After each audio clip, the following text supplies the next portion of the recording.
wabarakatuh. Om Swastiastu, salam sejahtera untuk kita semua.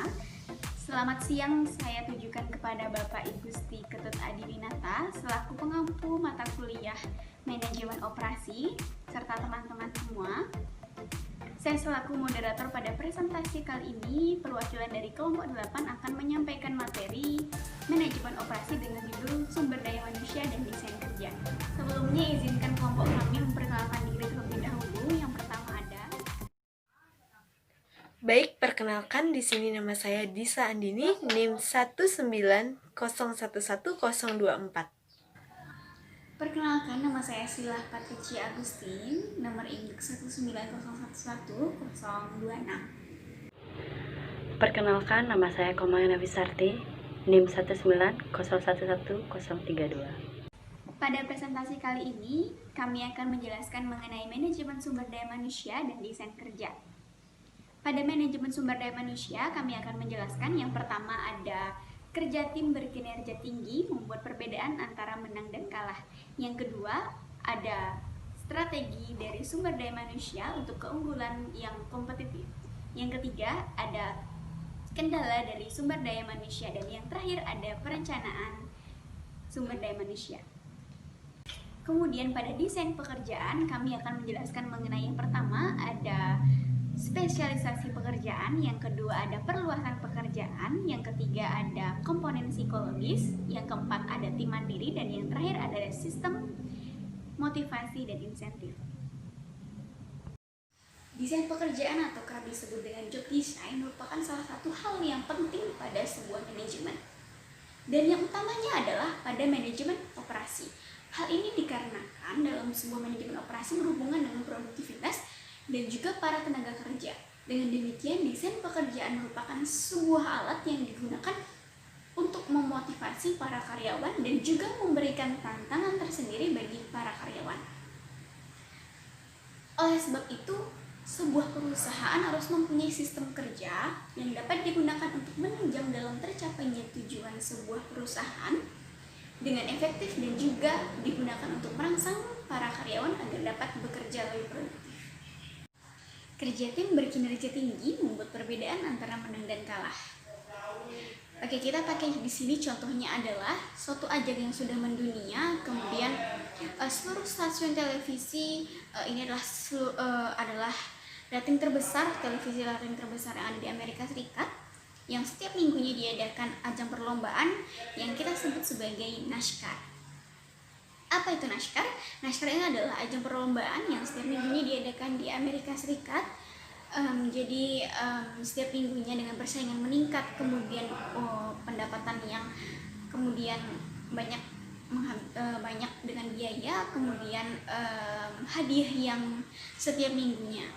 Nah, jadi NASCAR ini mungkin kita kenal pembalap lah yang menentukan hasil balapan, tapi dalam hal ini krupitlah yang menentukan hasil balapan. Jadi bagaimana bisa krupit yang menentukan hasil balapan? Nah, kerja tim berkinerja tinggi membuat perbedaan antara menang dan kalah. Kerja tim berkinerja tinggi membuat perbedaan antara menang dan kalah. Nah, dalam hal ini NASCAR punya keunggulan kompetitif. Dia bekerja dengan cukup baik, yaitu dengan mengganti 4 ban mobil, dia mengganti dengan waktu tidak lebih dari 30 detik. Nah, dengan menemukan keunggulan kompetitif ini, NASCAR mengganti ban tidak lebih dari 16 detik. Nah, jika NASCAR ini dia mengganti ban, krupit ini mengganti dengan lebih dari 16 detik, maka sama saja mereka menghancurkan tujuan mereka gitu. Dari hasil balapan ini pastinya mereka semua mempunyai tujuan gitu dari hasil balapan ini, antara menang, seperti itu. Nah, jadi ketika kru ini tidak cepat, nah maka disitulah yang akan menentukan hasil balapan. Nah, ketika mereka cepat dalam waktu sekian detik, misalnya 0,2 sekian detik, mereka dapat memindahkan ban. Di sanalah letak dari suatu kerja tim itu dengan keunggulan kompetitifnya. Nah, keunggulan kompetitif dari Naskar ini adalah dengan waktu sekian detik, tidak lebih dari 16 detik, mereka bisa mengganti 4 ban mobil. Gitu. Nah, jadi di sini seluruh kru berkontribusi dalam mencapai tujuan. Jadi antara kerja tim yang tinggi, kerja tim berkinerja tinggi, membuat perbedaan antara menang dan kalah. Nah, pada saat perlombaan ada saatnya pemberhentian sementara. Nah, disitulah terjadi pergantian ban di sana. Seluruh kru di sana berkontribusi untuk mencapai tujuan. Nah, antara menang dan kalah, hasil balapan tersebut pastinya dihasilkan dari kru tersebut. Nah, bagaimana cara kru tersebut menyampaikan atau mendapatkan keunggulan tersendiri, yaitu dengan tidak lebih dari 16 detik mereka bisa mengganti 4 mobil. Nah, disinilah keunggulan kompetitif dari Naskar itu. Antara menang dan kalah, siapa cepat yang akan menentukan hasil balapan, kemudian siapa yang lambat juga yang akan menentukan hasil balapan. Seperti itu. Jadi kinerja tinggi, kerja tim berkinerja tinggi menentukan perbedaan antara menang dan kalah. Strategi sumber daya manusia untuk keunggulan kompetitif. Strategi sumber daya manusia yang baik itu mahal, sulit dicapai, dan sulit dipertahankan. Namun seperti tim Naskar, banyak organisasi dari Hard Rock Cup hingga Alaska Airlines telah menunjukkan bahwa keunggulan kompetitif yang berkelanjutan dapat dibangun melalui strategi sumber daya manusia. Tujuan dari strategi sumber daya manusia adalah untuk mengelola tenaga kerja, merancang pekerjaan sehingga orang dapat dimanfaatkan secara efektif dan efisien. Ada dua. Yang pertama, digunakan secara efisien dalam batasan keputusan manajemen operasi lainnya. Yang kedua, memiliki kualitas kehidupan kerja yang wajar dalam suasana komitmen dan kepercayaan bersama. Kendala strategi sumber daya manusia. Banyak keputusan yang dibuat tentang orang-orang dibatasi oleh keputusan lain. Pertama, bauran produk dapat menentukan musim dan stabilitas pekerjaan. Kedua, teknologi, peralatan, dan proses mungkin berimplikasi pada keselamatan dan konten pekerjaan. Ketiga, keputusan lokasi dapat berdampak pada lingkungan sekitar tempat karyawan bekerja. Akhirnya, keputusan tata letak seperti jalur perakitan virtual kerja mempengaruhi konten pekerjaan. Keputusan teknologi menimbulkan kendala yang substansial. Misalnya, beberapa pekerjaan di pengacoran kotor, berisik, dan berbahaya. Kendala dalam strategi sumber daya manusia meliputi 1. What atau apa penyebab dari kendala sumber daya manusia? Ada di strategi produk yang meliputi keterampilan dibutuhkan, bakat dibutuhkan, dan bahan-bahan yang digunakan. Yang kedua, when atau kapan penyebab dari kendala sumber daya manusia? Ada di jadwal yang meliputi waktu dalam sehari, waktu dalam setahun, dan stabilitas. Yang ketiga, where atau di mana penyebab dari kendala sumber daya manusia. Ada di strategi lokasi yang meliputi iklim, suhu, kebisingan, cahaya, kualitas udara. Yang keempat, prosedur penyebab dari kendala sumber daya manusia ada di strategi proses yang meliputi teknologi mesin, peralatan digunakan, dan keamanan. Yang kelima ada why, kenapa terjadi kendala sumber daya manusia ada di perbedaan individu yang meliputi kekuatan dan kelemahan, proses dan tanggapan informasi. Yang keenam ada di how, bagaimana terjadi kendala sumber daya manusia ada di strategi tata letak yang meliputi posisi tetap, proses, dan pekerjaan. Selanjutnya ada perencanaan tenaga kerja. Dalam perencanaan tenaga kerja ini menentukan 3 kebijakan kepegawaian yang berhubungan dengan 1. Stabilitas kerja, 2. Jadwal kerja, dan 3. Aturan kerja. Ini ada kebijakan stabilitas ketenaga kerjaan. Stabilitas kerja berkaitan dengan jumlah karyawan yang dipelihara oleh organisasi pada waktu tertentu. Di sini ada 2 kebijakan yang sangat mendasar untuk menangani stabilitas. Nah, yang pertama, ikuti permintaan dengan tepat. Mengikuti permintaan dengan tepat membuat biaya tenaga kerja langsung tetap terikat dengan produksi tetap, sehingga menimbulkan biaya lain. Biaya lain ini termasuk A. Biaya perekrutan dan PHK, B. Asuransi pengangguran, C. Upah premium untuk membujuk personal agar menerima pekerjaan yang tidak stabil. Kebijakan ini cenderung memperlakukan tenaga kerja sebagai biaya variabel.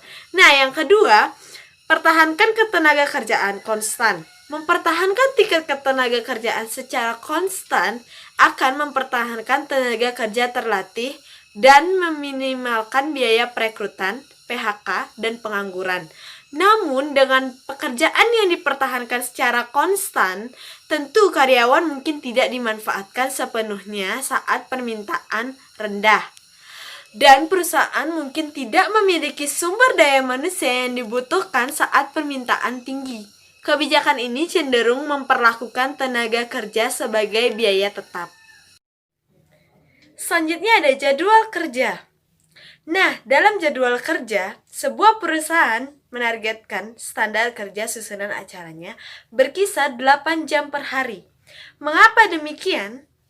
Karena dengan waktu 8 jam per hari menunjukkan bahwa penggunaan waktunya sudah sangat fleksibel, di mana waktu fleksibel memungkinkan para karyawan dapat menentukan jadwal mereka sendiri. Sehingga kebijakan ini memungkinkan lebih banyak otonomi dan kemandirian dari pihak karyawan. Nah, ada lagi loh pilihan jadwal kerja lainnya, yaitu hari yang lebih pendek daripada hari yang lebih panjang. Apa sih arti dari jadwal kerja ini? Jadi, jadwal kerja ini bermaksud bekerja paruh waktu, di mana rencana ini seringkali memindahkan karyawan ke status kerja paruh waktu. Pilihan seperti ini sangat menarik dalam industri jasa, di mana staf untuk beban puncak diperlukan. Bank dan restoran seringkali memperkerjakan pekerja paruh waktu. Selain itu, banyak perusahaan mengurangi biaya tenaga kerja dengan mengurangi tunjangan bagi karyawan paruh waktu. Nah, yang terakhir ada klasifikasi pekerjaan dan aturan kerja. Dalam hal ini, banyak organisasi memiliki klasifikasi pekerjaan dan aturan kerja yang ketat, yang menentukan siapa yang dapat melakukan apa, kapan mereka dapat melakukannya, dan dalam kondisi apa mereka dapat melakukannya. Klasifikasi pekerjaan dan aturan kerja ini membatasi fleksibilitas karyawan dalam pekerjaan, yang pada gilirannya mengurangi fleksibilitas fungsi operasi. Namun, bagian dari tugas manajer operasi adalah mengelola yang tidak terduga. Oleh karena itu, semakin banyak fleksibilitas yang dimiliki perusahaan saat mengatur staf dan menentukan jadwal kerja, maka semakin efisien dan responsif. Hal ini terutama berlaku dalam organisasi layanan, di mana kapasitas ekstra seringkali terdapat pada ekstra atau fleksibel. Maka dari itu dapat disimpulkan membangun semangat kerja dan memenuhi persyaratan kepegawaian yang menghasilkan operasi yang efisien dan responsif lebih mudah jika manajer memiliki lebih sedikit klasifikasi pekerjaan dan batasan aturan kerja. Kemudian pada desain pekerjaan kami akan menjelaskan mengenai yang pertama ada spesialisasi pekerjaan, yang kedua ada perluasan pekerjaan, yang ketiga ada komponen psikologis, yang keempat ada tim mandiri, dan yang terakhir ada sistem motivasi dan insentif. Spesialisasi tenaga kerja. Smith mengemukakan bahwa pembagian kerja juga dikenal sebagai spesialisasi tenaga kerja atau spesialisasi pekerjaan yang akan membantu mengurangi biaya tenaga kerja pengrajin atau multi-skill. Ini dilakukan dengan beberapa cara. Yang pertama ada pengembangan ketangkasan. Jadi di mana belajar lebih cepat karena karyawan telah kemudian mengembangkan, karyawan terjadi pengulangan. Maksudnya itu adalah ketika karyawan belajar lebih cepat kemudian mengembangkan dan terus-menerus diulang akan berpengaruh terhadap biaya kerja itu sendiri. Kemudian yang kedua ada lebih sedikit kehilangan waktu karena karyawan tidak akan berganti pekerjaan atau alat. Yang ketiga ada pengembangan alat khusus dan pengurangan investasi karena setiap karyawan hanya memiliki sedikit alat yang dibutuhkan untuk tugas tertentu. matematika Inggris abad ke-19, Charles menentukan bahwa pertimbangan keempat juga penting untuk efisiensi tenaga kerja karena gaji cenderung mengikuti keterampilan dengan korelasi yang agak tinggi. Jadi Charles menyarankan untuk membayar tepat seperti yang dibutuhkan untuk keterampilan tertentu yang dibutuhkan. Jadi jika seluruh pekerjaan hanya terdiri dari satu keterampilan, maka kita akan membayar keterampilan itu saja. Nah, jika tidak, kami cenderung untuk membayar keterampilan tertinggi yang dikontribusikan oleh karyawan. Seperti itu. Jadi 4 keunggulan spesialisasi ketenagakerjaan ini masih berlaku hingga saat ini. Kemudian kita pakai contoh klasik spesialisasi tenaga kerja ini adalah jalur perakitan. Jalur perakitan ini merupakan sistem yang seringkali sangat efisien, meskipun mungkin memerlukan karyawan untuk melakukan pekerjaan yang singkat, berulang, dan mematikan pikiran. Namun, tingkat upah untuk banyak pekerjaan ini sangatlah bagus, mengingat tingkat upahnya relatif tinggi untuk keterampilan yang sederhana yang dibutuhkan dalam banyak pekerjaan ini. Jadi seringkali ada banyak karyawan yang dapat dipilih. Dari sudut pandang manajer, batasan utama dari pekerjaan khusus adalah kegagalan mereka untuk membawa keseluruhan orang ke pekerjaan itu. Spesialisasi pekerjaan cenderung hanya membawa keterampilan manual karyawan untuk bekerja. Dalam masyarakat berbasis pengetahuan yang semakin canggih, manajer ingin karyawan membawa pikiran mereka untuk bekerja juga. Selanjutnya ada perluasan pekerjaan. Perluasan pekerjaan ini mengusung satu teori di mana teorinya adalah bahwa variasi membuat pekerjaan menjadi lebih baik. Dan karena itu karyawan menikmati kualitas kehidupan kerja yang lebih tinggi. Fleksibilitas ini dengan demikian menguntungkan karyawan dan organisasi. Nah, pada perluasan pekerjaan ini ada beberapa pendekatan, yaitu yang pertama, perluasan pekerjaan. Perluasan pekerjaan adalah perluasan yang terjadi saat kita menambah tugas yang membutuhkan keahlian serupa atau sama ke pekerjaan yang sudah ada. Yang kedua, rotasi pekerjaan. Rotasi pekerjaan adalah versi perluasan pekerjaan yang terjadi ketika karyawan diizinkan berpindah dari satu pekerjaan khusus ke pekerjaan lain. Variasi ini telah ditambahkan ke perspektif karyawan terhadap pekerjaan tersebut. Yang ketiga ada pengayaan pekerjaan. Pengayaan pekerjaan adalah perluasan yang menambahkan perencanaan dan kontrol pada pekerjaan. Selanjutnya, komponen psikologis desain pekerjaan. Strategi sumber daya manusia yang efektif juga membutuhkan pertimbangan komponen psikologi desain pekerjaan. Komponen ini berfokus pada bagaimana merancang pekerjaan yang memenuhi beberapa persyaratan psikologis minimal. Menurut studi Hornstrom Studi memperkenalkan psikologi ini ke tempat kerja. Mereka melakukan penelitian ini pada tahun 1920-an di pabrik Hornstrom Western Electric dekat Chicago. Studi ini dimulai untuk menentukan dampak pencahayaan terhadap produktivitas. Sebaliknya, mereka menemukan sistem sosial yang dinamis dan peran berbeda yang dimainkan oleh karyawan lebih penting daripada intensitas pencahayaan. Mereka juga menemukan bahwa perbedaan individu mungkin dominan dalam apa yang diharapkan seorang karyawan dari pekerjaan dan apa yang menurut karyawan tersebut seharusnya kontribusinya terhadap pekerjaan itu sendiri. Nah, dalam penelitian substansial mengenai komponen psikologi desain pekerjaan telah dilakukan sejak studi Hornstrom. Heckman dan Oldham telah memasukkan banyak dari pekerjaan itu ke dalam 5 karakteristik desain pekerjaan yang diinginkan. Mereka menyarankan bahwa pekerjaan harus mencakup karakteristik berikut. Yang pertama ada variasi keterampilan.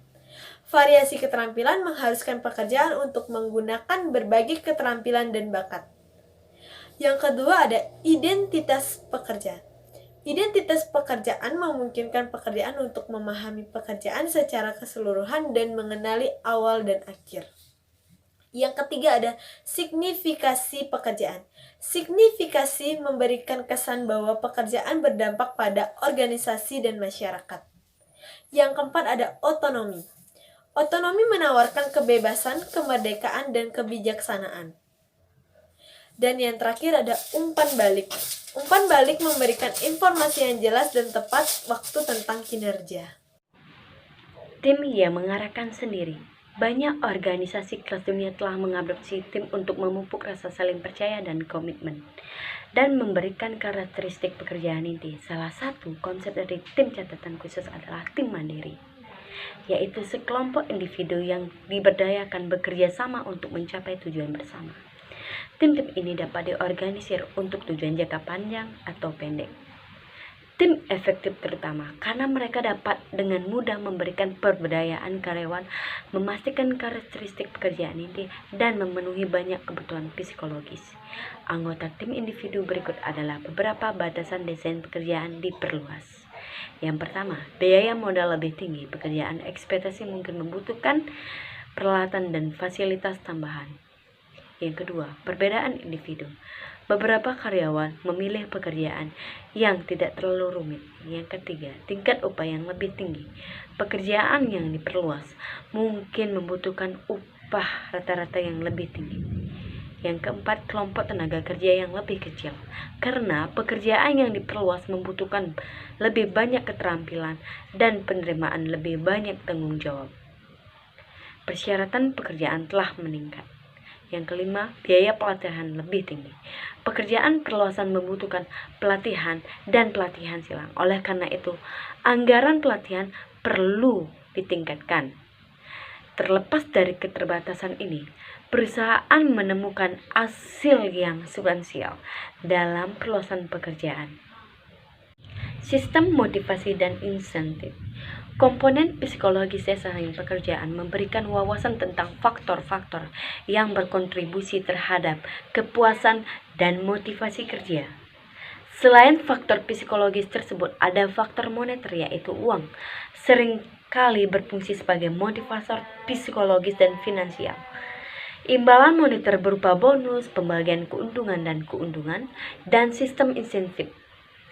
Bonus dan dalam bentuk tunai, kepemilikan saham atau opsi saham sering digunakan untuk memberi penghargaan kepada karyawan. Variasi pembagian keuntungan adalah pembagian keuntungan yang memberi penghargaan kepada karyawan atas perbaikan yang dilakukan dalam kinerja organisasi. Insentif sistem berdasarkan produktivitas individu atau kelompok digunakan di seluruh dunia dalam berbagai macam aplikasi, termasuk hampir setengah dari perusahaan manufaktur di Amerika. Insentif produk seringkali mengharuskan karyawan atau kru untuk memproduksi pada atau di atas standar yang telah ditentukan sebelumnya. Standar dapat didasarkan pada waktu standar, per tugas atau jumlah bagian yang dibuat. Kedua, sistem biasanya menjamin karyawan setidaknya dengan tarif dasar. Insentif tentu saja tidak perlu berupa uang, penghargaan, pengakuan, dan jenis preferensi lainnya, seperti jadwal kerja yang disukai dengan dapat menjadi efektif. Perusahaan terkemuka tahu bahwa strategi sumber daya manusia mereka dapat menghasilkan keunggulan yang kompetitif. Jadi seringkali persentase besar karyawan dan sebagian besar biaya tenaga kerja berada di bawah arahan operasi manajemen. Akibatnya, manajer operasi biasanya memiliki peran utama dalam mencapai tujuan sumber daya manusia. Persyaratannya adalah membangun lingkungan dengan rasa saling menghormati dan komitmen serta kualitas kehidupan kerja yang wajar. Organisasi yang sukses telah merancang pekerjaan yang menggunakan kemampuan mental dan fisik. Terlepas dari strategi yang dipilih, keterampilan yang digunakan perusahaan untuk mengelola sumber daya manusianya pada akhirnya menentukan keberhasilannya. standar tenaga kerja yang diperlukan untuk sistem operasi yang efisien. Mereka dibutuhkan untuk perencanaan produksi, perencanaan tenaga kerja, penetapan biaya, dan evaluasi kinerja. Mereka digunakan untuk seluruh industri dan pabrik, hingga keuangan, penjualan, dan kantor. Mereka juga dapat digunakan sebagai dasar untuk sistem insentif. Standar yang dapat ditetapkan melalui data historis, studi waktu, standar waktu yang telah ditentukan sebelumnya. Sekian presentasi dari kelompok kami. Saya selaku moderator pada presentasi kali ini mengucapkan terima kasih khususnya kepada Bapak I Gusti Ketut Adiwinata selaku dosen pengampu mata kuliah manajemen operasi. Saya meminta maaf apabila ada salah kata. Dan yang terakhir, saya tutup dengan Paramasanti. Om Santi Santi Santi Om. Wassalamualaikum warahmatullahi wabarakatuh.